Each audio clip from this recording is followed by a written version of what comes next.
दोस्तों, आज की कहानी है सासू माँ आपकी साड़ी मैंने जानबूझकर नहीं जलाई।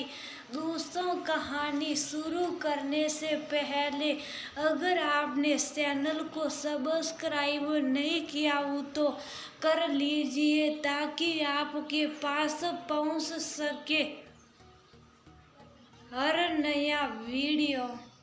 सब कुछ परफेक्ट सही है। मम्मी जी को जब से ब्याह कराई तब से कली ने यही तो देखा था, किसी भी काम में जरा सी भी लापरवाही नहीं पसंद थी, चाहे वह किसी काम को लेकर हो या कोई समय को लेकर। समय की बहुत पाबंदी अक्सर यही बात कहते हुए सुनी जाती, जो समय की कदर नहीं करता समय उसकी कदर नहीं करता। यहाँ तक कि पापा जी भी उनके ही नियम कायदे के अनुसार ही चलती, किसी की हिम्मत क्या जो उनका कहना टाल सके। और कली भी धीरे धीरे बिल्कुल उन्हीं के अनुसार ढलने की कोशिश कर रही थी, क्योंकि नर्मदा जी हर बात समझाती बहुत अच्छे तरीके से और कली को उनकी बात सही भी लगती, बस वो भी उन्हीं के नियम कायदे में ढलने लगी। नर्मदा जी खुद भी इन सब नसीहत पर चलती और अपेक्षा करती कि सब लोग इस नसीहत को मान कर चले। एक दिन नर्मदा जो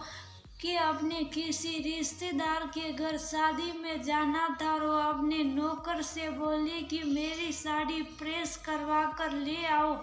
मम्मी जी, एक साड़ी ही तो है, आप रख दीजिए, मैं अभी प्रेस किए दे रही हूँ। कली ने नर्मदा जी के पास आकर कहा, तो फिर ठीक है कली बेटा, मैं ये साड़ी अभी यहीं रखे दे रही हूँ, तुम प्रेस कर देना, तब तक मैं जरा बाजार तक होकर आती हूँ, लेकिन जरा संभाल के, क्योंकि ये साड़ी तुम्हारे पापा जी जयपुर से खास मेरे लिए लेकर आए थे और मेरी पसंदीदा साड़ियों में से एक है ये। नर्मदा जी ने साड़ी वहाँ रखने के साथ साथ हिदायत भी दे डाली, जी मम्मी जी, आप बिल्कुल भी चिंता मत करिए, बस मैं काम से खाली होते ही प्रेस करती हूँ, आप बाजार से आएगी तब तक आपको साड़ी प्रेस करी कराई मिलेगी। कली ने शालीनता के साथ आश्वासन देते हुए कहा। नर्मदा जी बाजार की ओर निकल गई। इत्तेफाक कुछ ऐसा हुआ कि कली रस्सी के काम में उलझ कर साड़ी प्रेस करना ही भूल गई और तभी उसकी भाभी का फोन आ गया।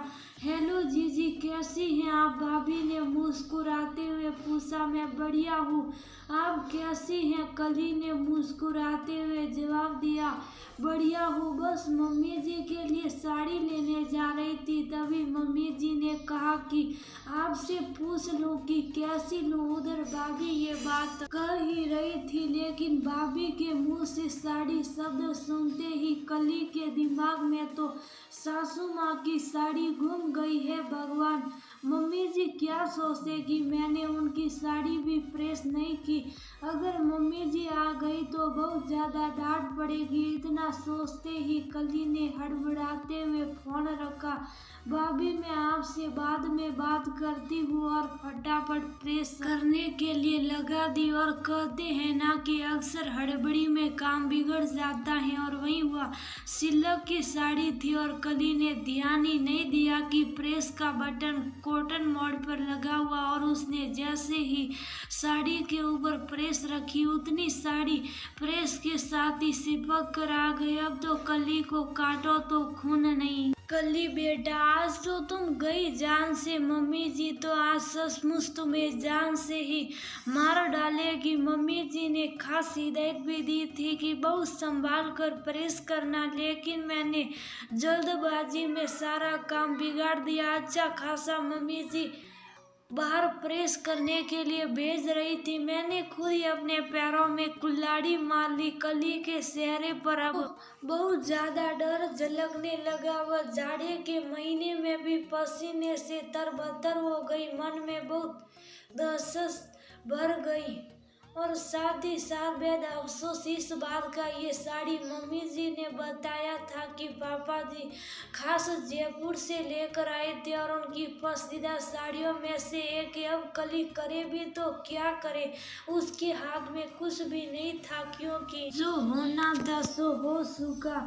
अब तो जो कुछ करना था नर्मदा जी को ही आकर करना था और वह आंखों में आंसू भरे हुए नर्मदा जी का इंतजार करने लगी।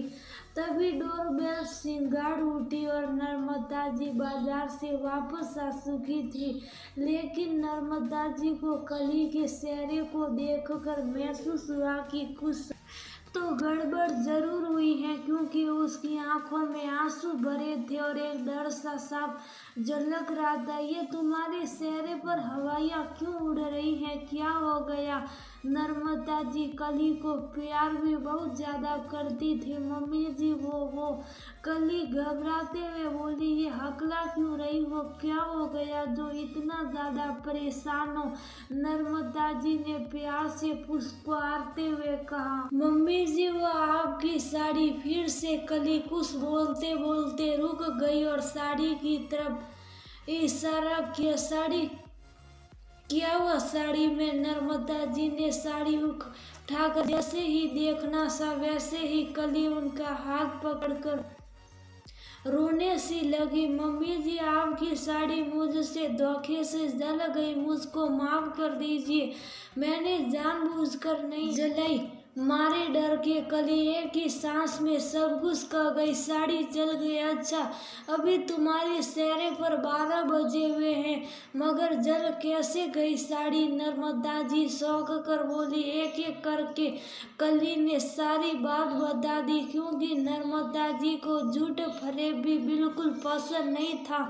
कली सोच रही थी कि मम्मी जी का अब लावा फूटेगा, लेकिन नर्मदा जी की तरफ से थोड़ी देर तक तो कोई प्रतिक्रिया नहीं आई और वो मन ही मन थर थर कांपे चली जा रही थी। लेकिन तभी कली को उनकी आवाज सुनाई पड़ी, साड़ी ही तो जली है, कोई बात नहीं, लेकिन तुम्हारे हाथ में तो कुछ नहीं हुआ। नर्मदा जी ने कली का हाथ पकड़कर, ये तो बिल्कुल नर्मदा जी के स्वभाव के विपरीत था। नहीं मम्मी जी, हाथ में तो कुछ नहीं हुआ, लेकिन आज आप नाराज तो नहीं है, क्योंकि मेरी वजह से आपका बहुत नुकसान हो गया।